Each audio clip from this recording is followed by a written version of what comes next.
ಕಾಗವಾಡದಲ್ಲಿ ಅದ್ಧೂರಿಯಾಗಿ 80ನೇ ಸ್ವಾತಂತ್ರ್ಯ ದಿನಾಚರಣೆ, ಸಾಧಕ ವಿದ್ಯಾರ್ಥಿಗಳಿಗೆ ಸನ್ಮಾನ. ಕಾಗವಾಡ ಪಟ್ಟಣದ ಮಲ್ಲಿಕಾರ್ಜುನ ಮಹಾವಿದ್ಯಾಲಯದ ಆವರಣದಲ್ಲಿ 80ನೇ ಸ್ವಾತಂತ್ರ್ಯ ದಿನಾಚರಣೆಯ ತಾಲೂಕು ಮಟ್ಟದ ಸಾರ್ವಜನಿಕ ಧ್ವಜಾರೋಹಣ ಕಾರ್ಯಕ್ರಮ ಅದ್ಧೂರಿಯಾಗಿ ನಡೆಯಿತು. ಧ್ವಜಾರೋಹಣ ನೆರವೇರಿಸಿದ ತಹಶೀಲ್ದಾರ್ ರವೀಂದ್ರ ಹಾದಿಮನಿ, ಇಂದಿನ ಯುವಜನತೆಯೇ ದೇಶದ ಭವಿಷ್ಯ ಎಂದು ಹೇಳಿದರು. ಸ್ವಾತಂತ್ರ್ಯ ದಿನಾಚರಣೆಯ ಅಂಗವಾಗಿ ಮಲ್ಲಿಕಾರ್ಜುನ ಮಹಾವಿದ್ಯಾಲಯದ ಆವರಣದಲ್ಲಿ ತಾಲೂಕು ಮಟ್ಟದ ಕಾರ್ಯಕ್ರಮ ಆಯೋಜಿಸಲಾಗಿತ್ತು. ತಹಶೀಲ್ದಾರ್ ರವೀಂದ್ರ ಹಾದಿಮನಿ ಧ್ವಜಾರೋಹಣ ನೆರವೇರಿಸಿ, ತಂತ್ರಜ್ಞಾನವನ್ನು ಸದುಪಯೋಗಪಡಿಸಿಕೊಂಡು ದೇಶದ ಅಭಿವೃದ್ಧಿಗೆ ಯುವಕರು ಕೈಜೋಡಿಸಬೇಕು ಎಂದು ಕರೆ ನೀಡಿದರು. ಜಾತಿ, ಧರ್ಮ ಹಾಗೂ ಭಾಷೆಯ ಹೆಸರಿನಲ್ಲಿ ವಿಭಜನೆಯಾಗದೆ ನಾವು ಭಾರತೀಯರು ಎಂಬ ಏಕತೆಯ ಭಾವನೆ ಬೆಳೆಸಿಕೊಳ್ಳಬೇಕು ಎಂದು ಅವರು ಹೇಳಿದರು. ಕಾರ್ಯಕ್ರಮದಲ್ಲಿ ಪೊಲೀಸ್ ಹಾಗೂ ಎನ್ಸಿಸಿ ತುಕಡಿಗಳಿಂದ ಪಥಸಂಚಲನ ನಡೆಯಿತು. ಎಸ್ಎಸ್ಎಲ್ಸಿ ಮತ್ತು ಪಿಯುಸಿ ಪರೀಕ್ಷೆಯಲ್ಲಿ ಸಾಧನೆ ಮಾಡಿದ ವಿದ್ಯಾರ್ಥಿಗಳು ಹಾಗೂ ಉತ್ತಮ ಕಾರ್ಯನಿರ್ವಹಿಸಿದ ಬಿಎಲ್ಒ ಮತ್ತು ಸಿಬ್ಬಂದಿಯನ್ನು ಸನ್ಮಾನಿಸಲಾಯಿತು.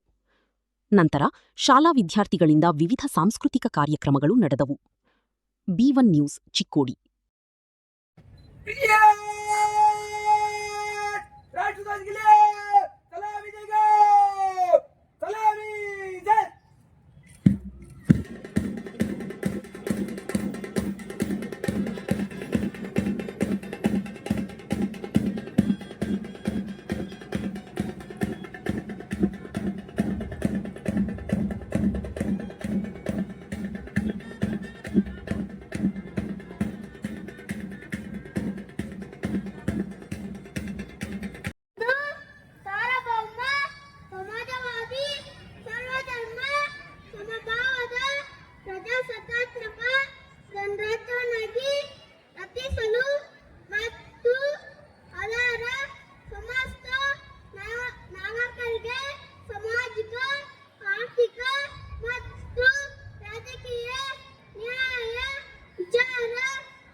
ಇಂದಿನ ಯುವಶಕ್ತಿ ಮುಂದಾಗಬೇಕು.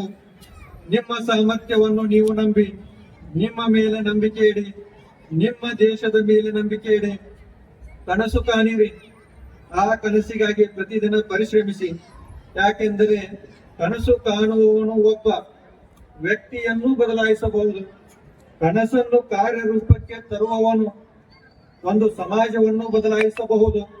ಒಂದು ಪೀಳಿಗೆಗೆ ಬದಲಾಗಿದರೆ ಒಂದು ದೇಶವೇ ಬದಲಾಗಬಹುದು. ಭಾರತದ ಏಕತೆ ನಮ್ಮ ಅತ್ಯಂತ ದೊಡ್ಡ ಶಕ್ತಿ.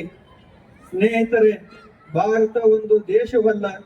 ಭಾರತ ಎಂಬುದು ಹಲವಾರು ಜಾತಿ, ಭಾಷೆ, ಧರ್ಮ, ಆಚರಣೆ, ಸಂಸ್ಕೃತಿ, ಆಹಾರ ಪದ್ಧತಿ, ಉಡುಪು, ಸಂಪ್ರದಾಯ ಹೀಗೆ ವೈವಿಧ್ಯತೆಯನ್ನು ಹೊಂದಿದ್ದರೂ ಏಕತೆಯನ್ನು ಜಗತ್ತಿಗೆ ಸಾರುತ್ತಿರುವ ದೇಶ.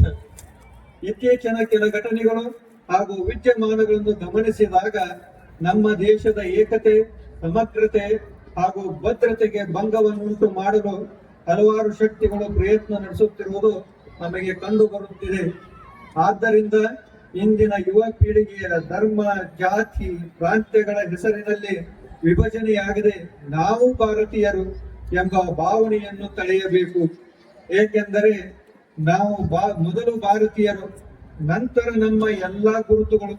ಯಾವಾಗ ತ್ರಿವರ್ಣ ಧ್ವಜ ಆಕಾಶದಲ್ಲಿ ಹಾರುತ್ತದೆಯೋ ಆ ಕ್ಷಣದಲ್ಲಿ ಯಾರೂ ಕೇಳುವುದಿಲ್ಲ, ನೀನು ಯಾವ ಧರ್ಮದವರು, ನೀವು ಯಾವ ಜಾತಿಯವರು, ನೀವು ಯಾವ ಭಾಷೆಯವರು.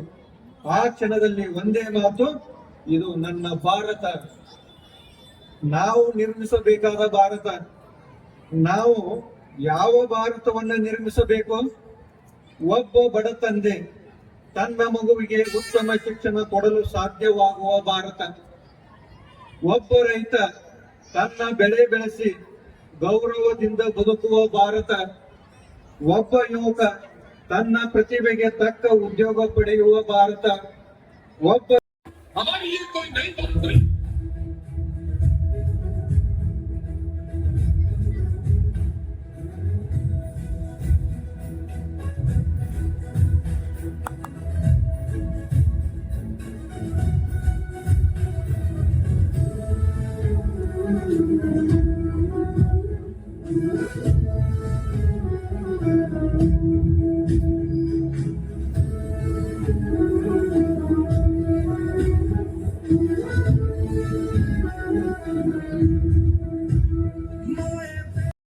ಆದರೆ ಕೆಳಜಾತಿಯ ಜನರು ನೀರು ಮುಟ್ಟಿದ್ರೆ ನೀರು ಕಲುಷಿತವಾಗತ್ತೆ ಅಂತ ಇವರು ನೀರು ಮುಟ್ಟಲಿಕ್ಕೆ ಬಿಡ್ತಾರೆ. ಅದಕ್ಕೆ ನಾವೆಲ್ಲರೂ ಆ ಕೆರೆಗೆ ನುಗ್ಗಿ ನೀರು ಕುಡಿದು ಈ ಅನಿಷ್ಟ ನಿಯಮವನ್ನ ಮುರಿಯೋಣ.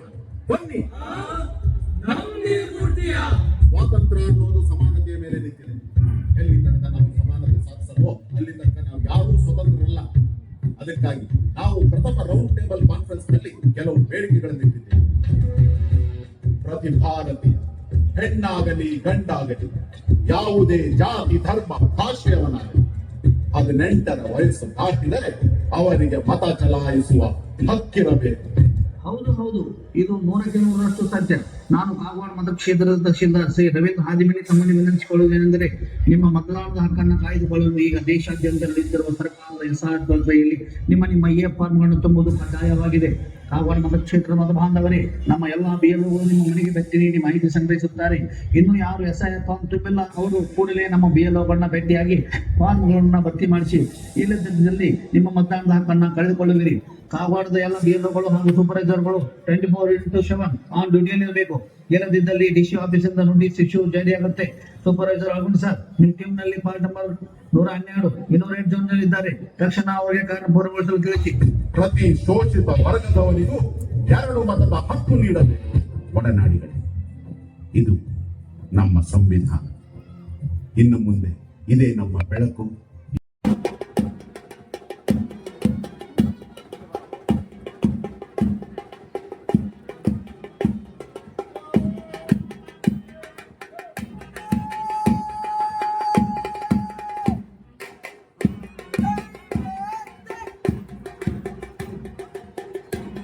ಪೊಲೀಸ್ ಸಿಬ್ಬಂದಿಯವರಿಂದ ಪೂಜಾ ಬಂದಾನೆ.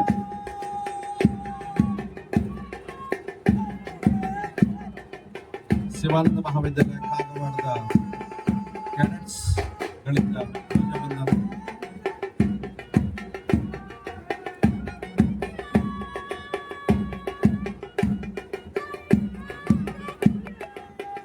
ಮಹಿಳಾ ಘಟಕದಿಂದ ಧ್ವಜ ಬಂದಾನೆ.